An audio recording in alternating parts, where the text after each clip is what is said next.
Greetings, my name is Rich Frazee. I'm a member of ADEIL, the Association for Distance Education and Independent Learning.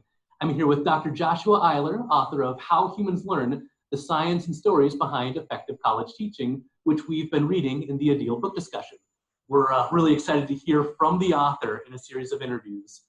Today we'll be talking about how curiosity and authenticity relate to learning. So welcome, Josh. Thank you so much. I appreciate the invitation. Yeah. So in your chapter on curiosity, you note that in 2015, you taught a course on Pixar films. That's a Pixar curiosity.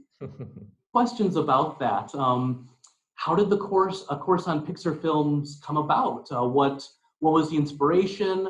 What were some of your course objectives? What were some of the assignments? And of course, we have to ask, do you have a favorite Pixar film?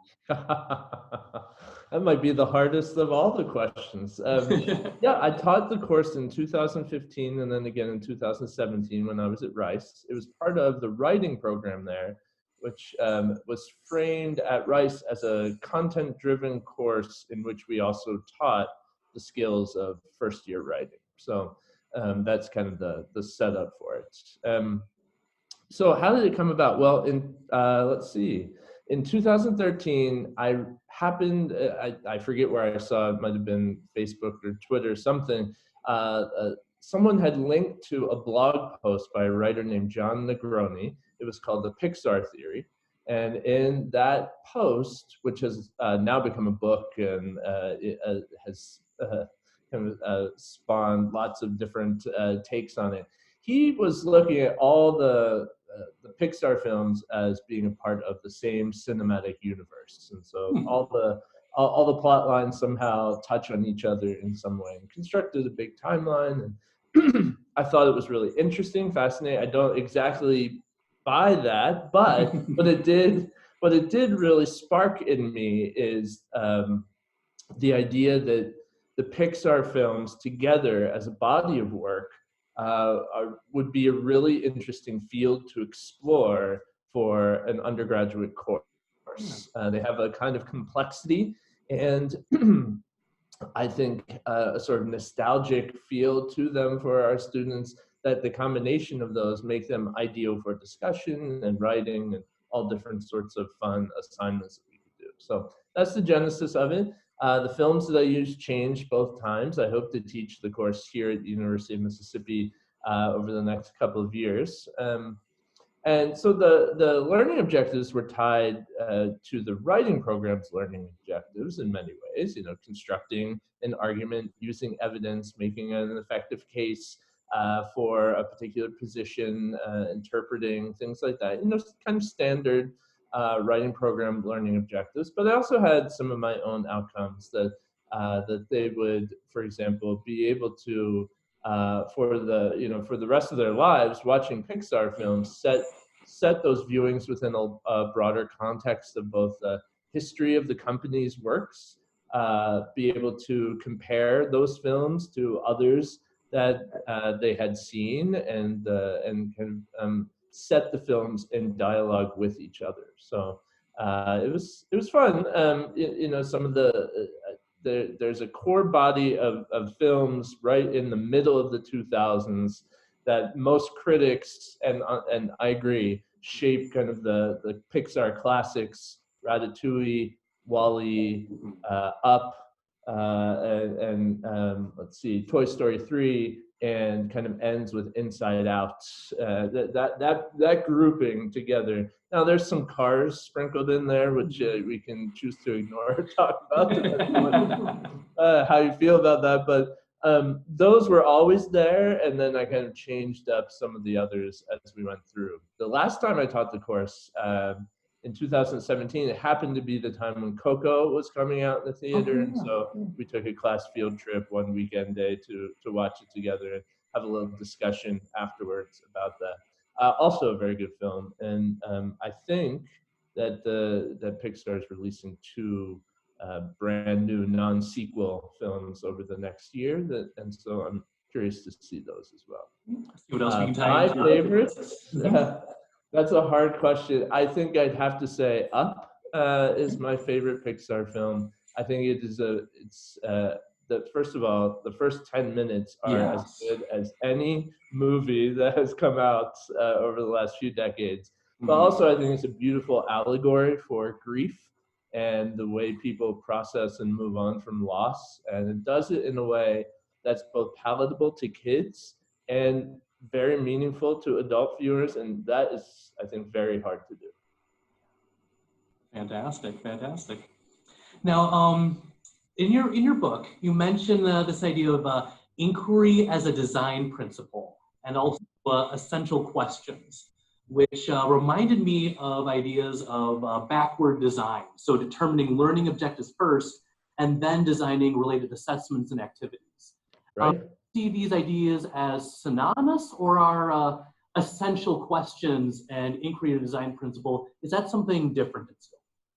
Right. Well, in fact, the concept of essential questions I was really referring to there comes from Grant Wiggins and Jay McTighe's Understanding by Design, which is kind of the cornerstone text of backward design. So I think in many ways it is an important piece of backward design.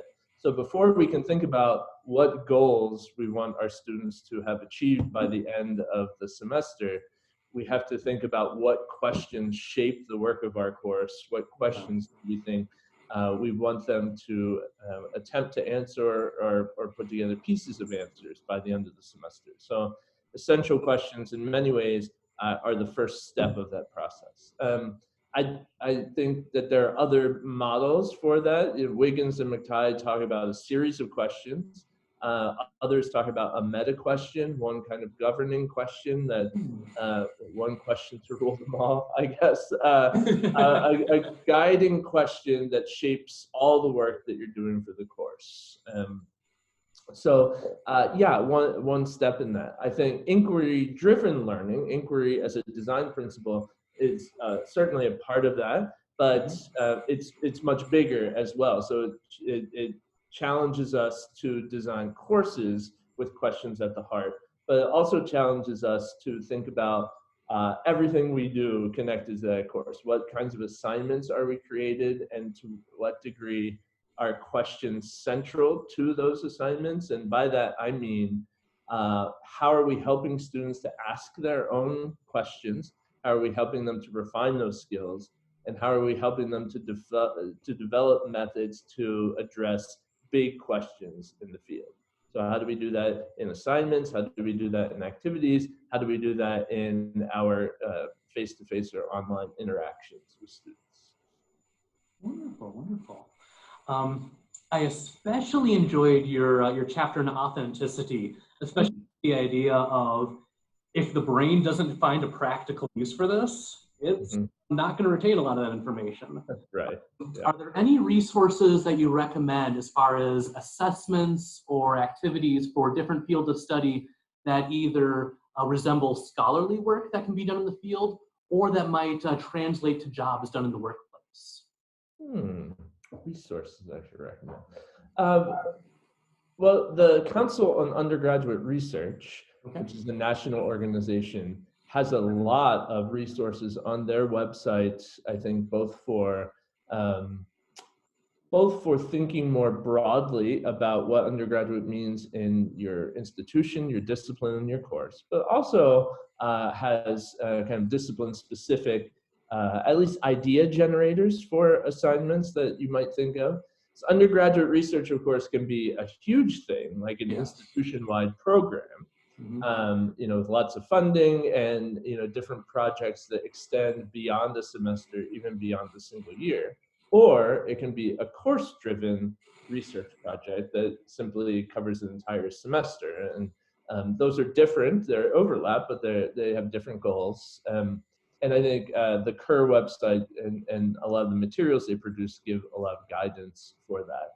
The same is true of service learning. There's any number of books about service learning, another truly authentic, as long as it's done well, truly authentic pedagogy. And of course, there's a lot of debate about what does it mean to do service learning well, multiple perspectives on that. But Janet Eyler, no relation.